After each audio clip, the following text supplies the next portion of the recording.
just go and you aim it at people and you burn them. And there's a video also. There's a demonstration video on YouTube. If you put in active denial, you will see the video. And the video will give you, they actually showed the machine, and they had a reporter that was brave enough to stand out there, and he got radiated and had to hit the ground in about 2 seconds because they were toasting him. Now, here's the other problem, microwave towers. Okay, here's the little part of my website where you click on this tower, and it will show you how they're concealing microwave towers these days. That is this document. They've got them in church steeples, flag poles, utility poles, flagpole, a Christian cross for a church. They've got them in phony buildings. They've got them in, let me pull up. They've got them in different kinds of chimneys, different kinds of enclosures. Here's a water tower. Here's a clock. So, trees as well, yeah, the phony trees. So anyway, here's what you've got. A microwave tower can have up to 3 separate transmitting systems. Here's a picture of a typical tower.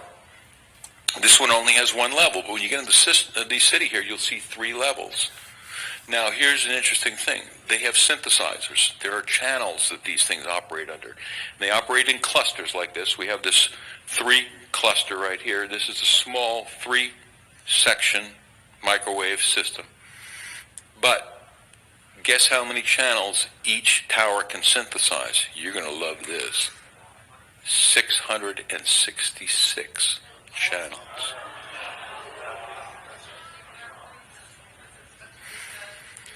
That's 1 tower level, and some of these have 3 or 4 because there's an AT&T and there's all that.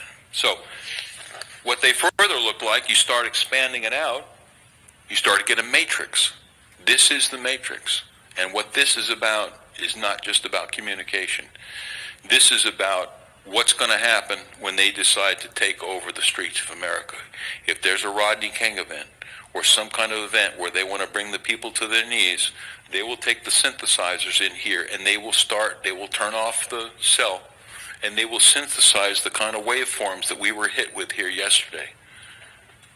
And all of a sudden you're going to be sick, you're going to feel terrible, you're going to have headaches, you won't be able to think straight, and that is what we're up against.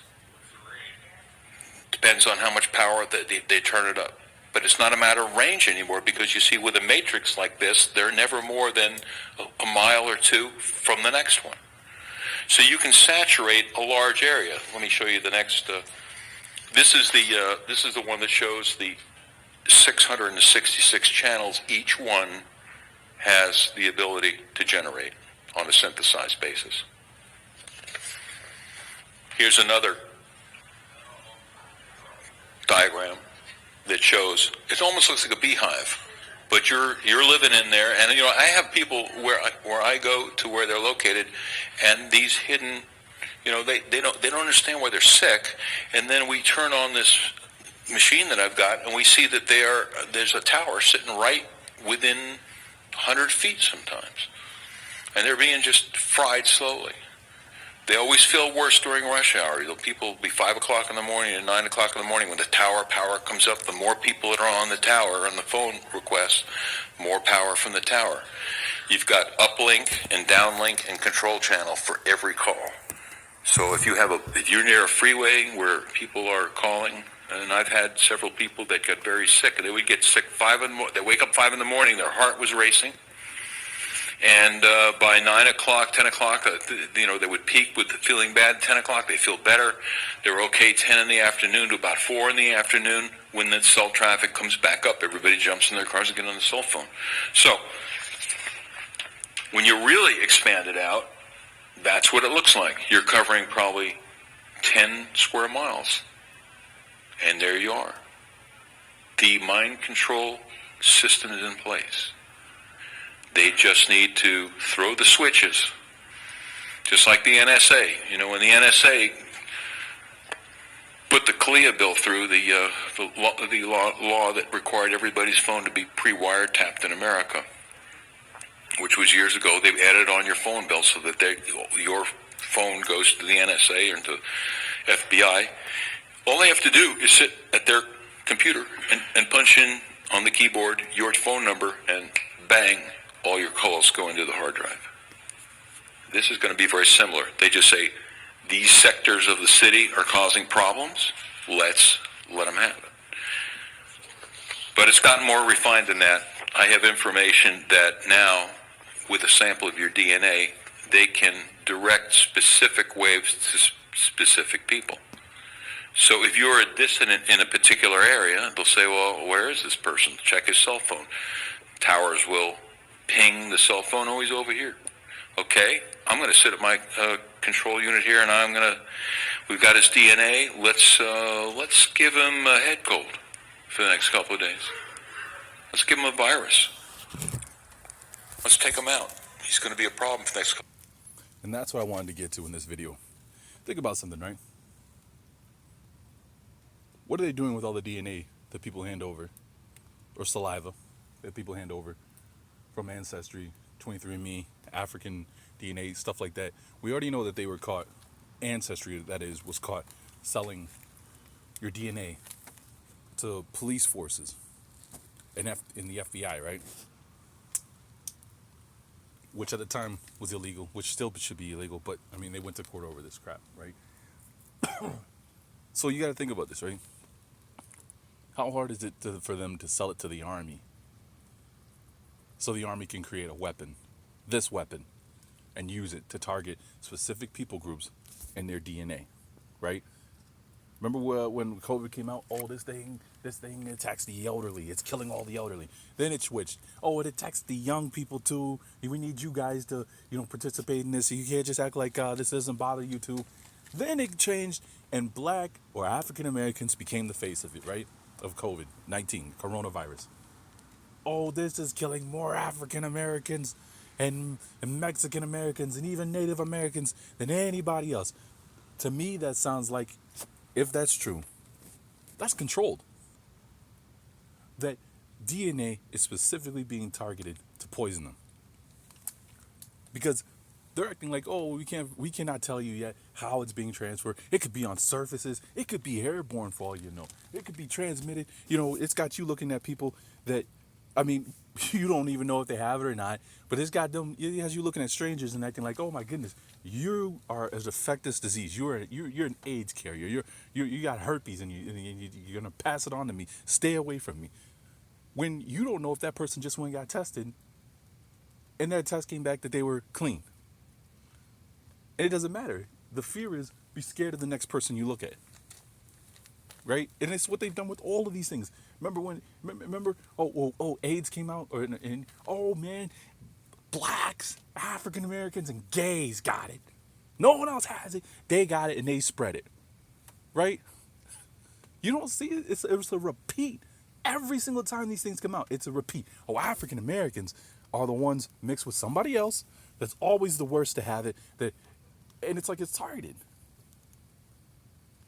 Couple of days, let's just broadcast an energy waveform that will have a bio effect such that that individual, even though other people are being radiated with the same thing, there's a bioresonance to every individual, just like our fingerprint. Every person has an individual DNA, a different bioresonance. And so the original Stocklin patent is on my website, where Stocklin was able to go voice to skull with pulse transmissions in 92. And then after the rest of the development went black ops. We don't really know what happened after that. We knew we could put voices in to group people's heads. What they did, and I know from the Russian translation, from Cheryl Welsh, from reading all her translated psychotronic stuff from Russia, that they figured out how to biocode these microwaves so that it can attack specific individuals. Or you can do races. Let's say you go to Arabia. You want to just radiate and send these negative energies to Arabic people. You code it so that the Arabic DNA is the only recipient of this negative stuff, and then all the Caucasian people don't get it. It's pretty far out. Here is a YouTube presentation that is excellent. It's called Hidden Towers, Radio Frequency, and Mind Control. It's a great little movie. I won't take the time because I'm running out of time here to tell you what it's about. Go watch it. Microchip implants. We have equipment that detects microchip implants, and from the people I scan, about 15% have them. They do all kinds of different things. Some are just tracking chips where they want to know where you're going. Some are biotelemetry, which send out telemetry. Some are in the other direction where you can send and cause people to have certain things happen to them. Most of it was done for identification. I think for the most part, now that they've got the directed energy weapon systems figured out, that they're going to stop doing the chips because it's just too big a deal to try to chip everybody. But if you can have their DNA and you can address each individual person on a DNA basis from these towers, from the matrix, you got it made. You got what you need. These are a couple other... And I want you to remember the DNA part, right? The idea that with the DNA, they can tap into your physical body. Because I want to show you something else later on. harassment weapons. These are lasers, because I have people that get different kind of laser attacks, that people still do use lasers to attack other individuals. This is the picture of the Iridium satellite. Now, this is a group of satellites that are geostationary that cover the planet. The next diagram is the planetary coverage. I know it's rather small for you to see, but there isn't a square inch of the world that isn't covered by these satellites. There's a total of 70, I know they lost one because they crashed one into, or somebody crashed one of them, but I think there's 76 total satellites. This was a private phone system until the United States Defense Department took it over. Iridium went out of business, so the Defense Department took it over, but it covers every piece of the planet. So our little attack visit yesterday might have been from an Iridium satellite. One of the things that I also have on the website here is the law that allows the government to do bioweapons experiments on the citizens. Title 50, Chapter 13, Title 50, Chapter 32, Section 1520 was the original. 1520 said that Defense Department and their different subcontractors could do bioweapons experiments on any civilian population with 30 days notice to anybody in authority. How does that make you feel? And this was 1996. I went to Barbara Boxer when somebody pointed this out to me. I actually met with her. I said, why would you people who are supposed to have our welfare as your interest to carry out, would you ever have the Defense Department put a law on it that would turn us into guinea pigs? She said, well, I don't know. I didn't even know there was this law. So I said, okay. She said, I'll find out. So she writes to the Department of Defense. I've got the letter. Department of Defense comes back and says, oh, we don't do that. We don't do that. But then, about 6 months later, I looking it up again, and it says it's been repealed. I said, look at that. We did something. We got it repealed. Next defense appropriations bill, they put on 1520A. Now, 1520A says, basically, that you have to get permission from everybody that you would want to do a bioweapons experiment on, with the exception of any law enforcement purpose.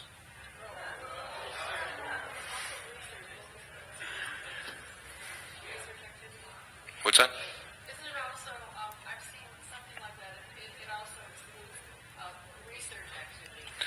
Well, that's a different one. That's a different one. So anyway, the original non-lethal weapons was under the control of the Department of Defense.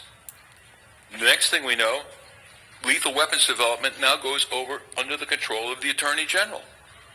So now, law enforcement purpose, Attorney General, that's what they're up to. DARPA, Defense Advanced Projects Agency. I love their little front cover. It's got a picture of everybody standing there. They're just folks like us, you know.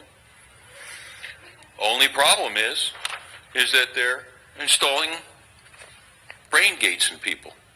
This is another piece of information that's on my website. And this one has to do with this little experiment they did on a young man who was a paraplegic. There's a picture of the microchip.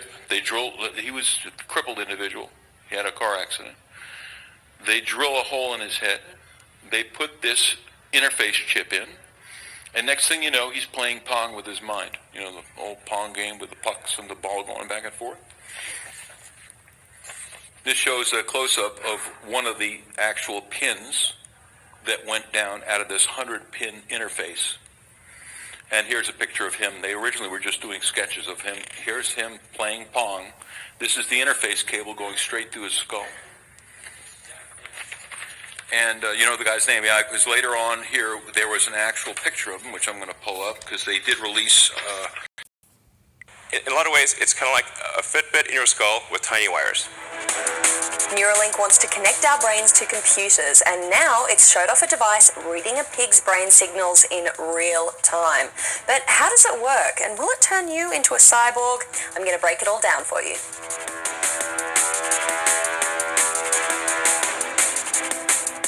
Elon Musk is at it again. This time he was unveiling a new brain-computer interface. It's called The Link, and he says that one day it could cure everything from paralysis to blindness. Now, I'm going to explain all of this to you using the Galaxy Brain meme. Just think, starting off basic, and then I'm going to blow your mind. So step one, the basics. Our brains are made up of billions of neurons, cells with long, spindly arms that send messages via electrical spikes. Those spikes in electricity travel between neurons in a chain reaction, sending messages to the parts of our brain that control speech or movement, for example.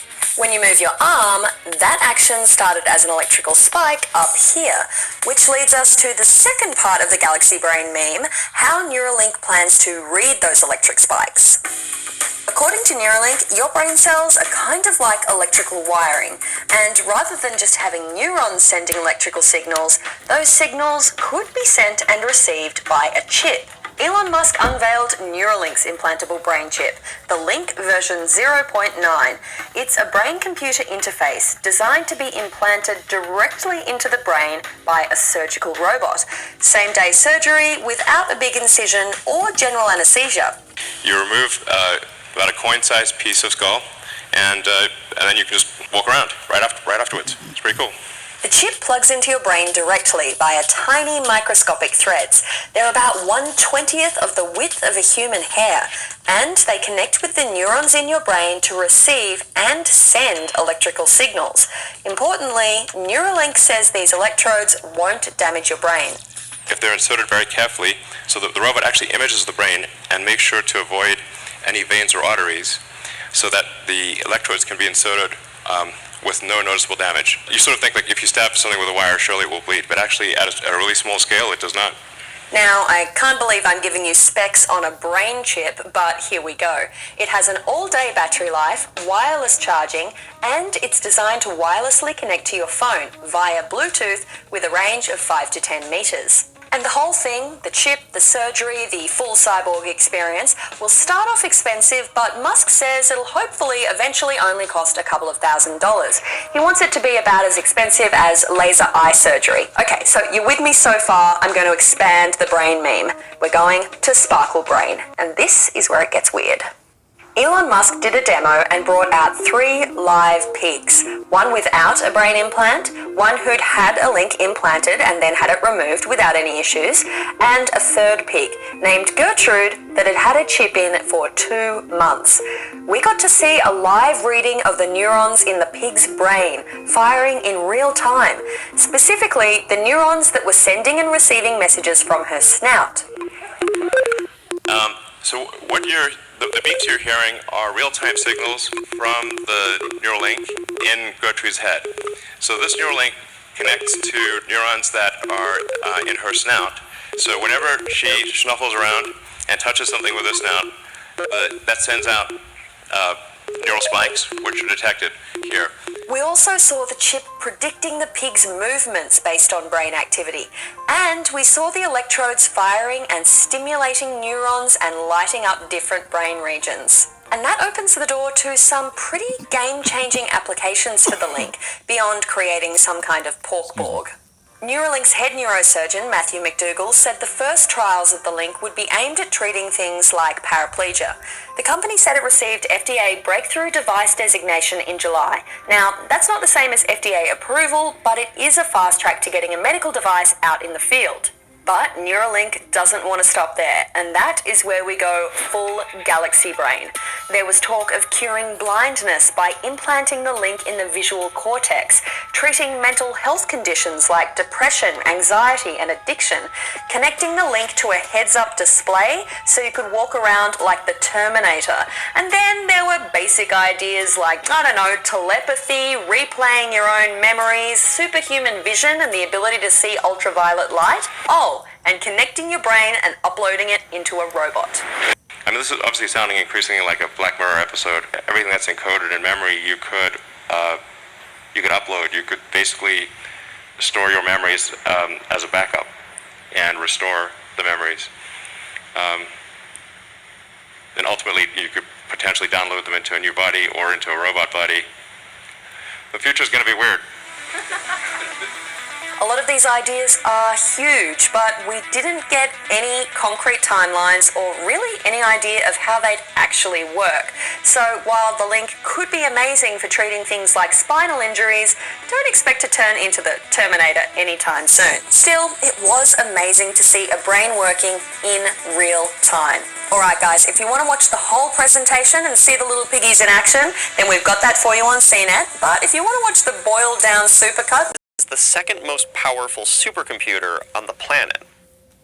It is 7,000 square feet of racks, wires, and blinking lights. It has a few 100,000 times more punch than your laptop. Its name is Sierra. The computer is housed at the Lawrence Livermore National Laboratory, just east of the San Francisco Bay. It's been up and running for most of 2018, but the lab just recently held an official dedication for it. And we checked it out. We took a tour of the computer room, we got commemorative coins, and experts told us all about the exciting work that Sierra's been doing. It's been modeling earthquakes, doing cancer simulations, exploring traumatic brain injuries, and a lot more. And then... Howdy. We were all greeted by Rick Perry, the Secretary of Energy for the United States. To the countless engineers and the technicians, the electricians, designers, and code developers who made Sierra a reality, America applauds your magnificent achievement. That happened because early next year, Sierra will be air-gapped. That means it'll be completely cut off from any computer network, and it will mostly stop studying earthquakes and brain injuries. It'll turn into a little island of processing power, and its operations will be classified. And that's when its real job begins.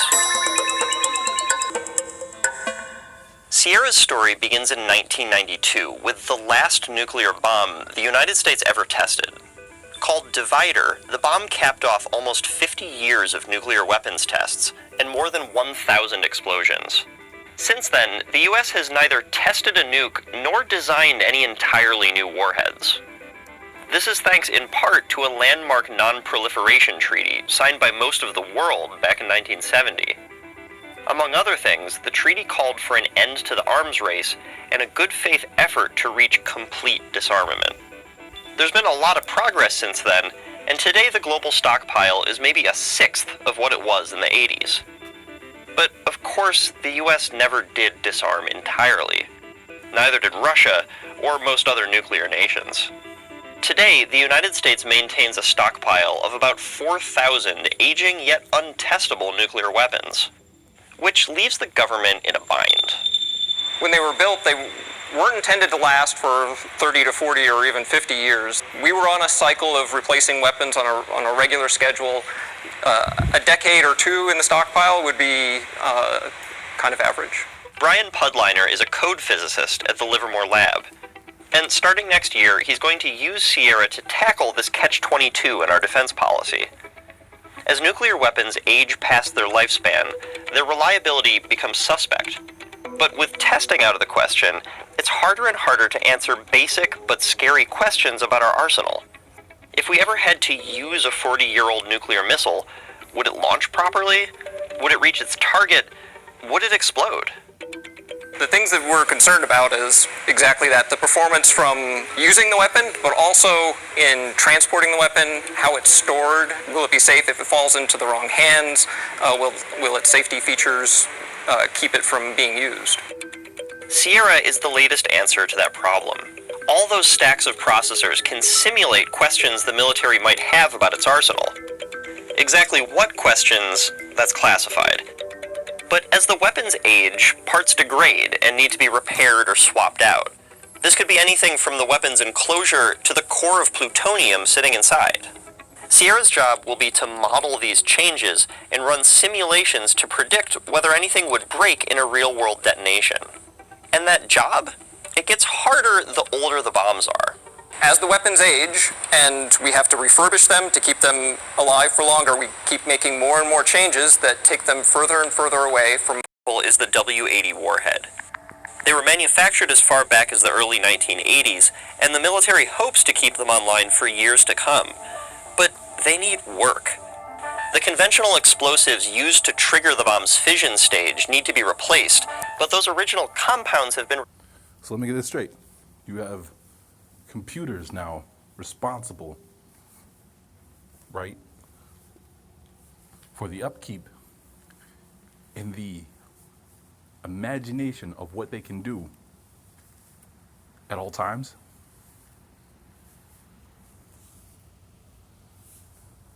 Retired.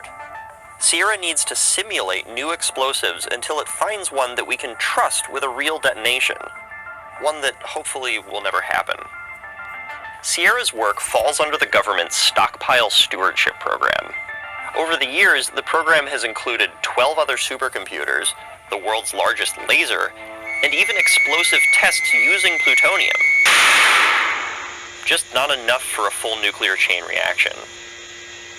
We wanted an outside take on all this, so we called Daryl Kimball, the executive director of the Arms Control Association.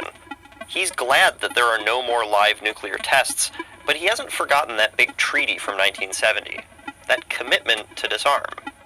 If the United States today, 50 years later, is continuing to seek to maintain its existing stockpile and in some ways improve and upgrade it, as we are, I see that as fundamentally incompatible in the long run with our legal obligation to pursue nuclear disarmament. Daryl pointed to a nuclear posture review that the Trump administration published this year. He says that the review is bullish on new nuclear capabilities for the military, which means the line could further blur between maintaining old weapons and turning them into new ones. The door's open in the sense that, we don't have a hard and fast policy against new nuclear warhead designs. This research could, in my view, go in the wrong direction if the policymakers in Washington allow it to. The researchers at Lawrence Livermore, they don't wade too far into that debate. What we do is we answer questions for the Department of Energy. Terry Quinn runs Livermore's entire computing center, and to her, stockpile stewardship is specific and practical. We get requirements from the military as to what they want these weapons to do, and then we do the analysis of it and whatever experiments and testing we can do, and we run things on computers, and then we give them answers back. They make the decisions. We're here as really scientific and technical experts to answer those questions. The need for supercomputers isn't going anywhere, and Sierra's successor, El Capitan, is already in the works. It'll be another huge leap forward and another supercomputer reserved for the military. And they want to do even more complex 3D problems and many more. And I can't help but think about, and I'm trying to find the video that, was it the Lucifer computer? The computer, they said that it was a theory, conspiracy theory, when I watched it, that people said that this is a computer that was built and designed as a supercomputer, that Lucifer himself, in whatever dimension that he's trapped in or stuck in, was able to use it to communicate to people that were doing his bidding here on earth and give them directions and instructions on how to, one, free him, and two, to set up the world he wants. It makes you think about that movie Eagle Eye, right? Where the computer was aware of itself, yada, yada, yada, and would then decide that it wanted to take over and control everyday human life and eliminate enemies to the computer.